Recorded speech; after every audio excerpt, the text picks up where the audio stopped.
All right, first on the big screen, we got The Naked Gun. Liam Neeson from Taken, taking on a more serious role. This one I was actually really shaken when I heard the announcement. I'm like, really? That guy? Okay. Wow, I'm surprised because he did a sketch on a Ricky Gervais written and directed series called Life's Too Short. And it is online, and it's funny where he does this deadpan, I want to do comedy. And Ricky and Stephen Merchant, they don't believe him. So he tries to do improvisational comedy. And I have never laughed so hard at Liam Neeson doing that. And the bad thing for Liam Neeson is he's going to be compared to the absolute mastermind that is Leslie Nielsen. I was going to say, if they're worth their salt, if they know they're worth their salt as movie makers, they want to address that point and get it out of the way super quick. But from the trailers that I've seen and just little bits and pieces of the movie, well, it's a very good actor. So he's going to get those comedic beats. And you got to remember as well, Leslie Nielsen, before The Naked Gun, was a serious dramatic actor. Really? His career relaunched after The Naked Gun. And from that point on, he became this almost comedic go-to for an older actor. I don't think there's anything wrong with Liam Neeson doing it. And you got to remember, he's Irish, and the Irish have a great sense of humor in comedy because we haven't seen a spoof for a while, but the payoffs do land. To be honest, I'm really looking forward to it. I genuinely am. I'm actually pumped for it. I don't want to say, get me free tickets. Actually, here I am. Get me free tickets because I really want to see this film.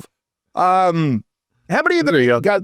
Oh, thank you. I'll pass it through the screen for you. There you go. You can grab it. Thank you. Expires June 2024. Thank you. Police Squad was a spoof TV show and they turned it into a movie. And prior to that, I'd only really seen Flying High, which Leslie Nielsen was in as well. That's the famous line, "Surely you can't be serious." I am serious. Don't call me Shirley. It's still a great line, isn't it? Spoofs they're like first-person shooters for the gamers in chat. They're good, but they're not made for long viewing. And apparently I think it's got a 90-minute runtime, which is perfect. You don't need to do a 2.5 hour comedy and fill it with hubris.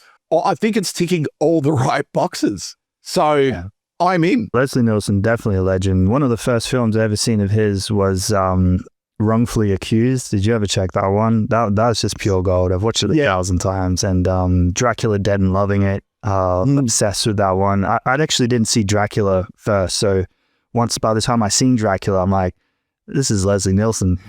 I can't take it seriously. I hate seeing that one. You need to see the serious film first. Otherwise, it just ruins the drama of it. That's great. I miss them. I really miss them. And I think, like you said it in the last podcast, it's something that we need back in cinema. And I'm very excited. And I hope that this reignites the flame, bringing parody spoof films back. So obviously, Scary Movie is getting a reboot down the track as well. But yeah, I love seeing Austin Powers on the screen, for example. Yeah. I don't think I laughed so hard at a movie in the cinema than Goldmember. Like I couldn't stop laughing. I embarrassed myself how hard I laughed at Goldmember. Oh yeah, that's nice. Is that the gold disc version as well? Yes, it is. It's something. It is. I'm probably not the only one calling it, but I reckon comedy is going to be the next. Like, expect 2026 to be wall-to-wall comedies. Definitely looking forward to that. And as we said, like Leslie Nielsen, unfortunately couldn't continue on his role, passed away back in the early 2000s, I believe.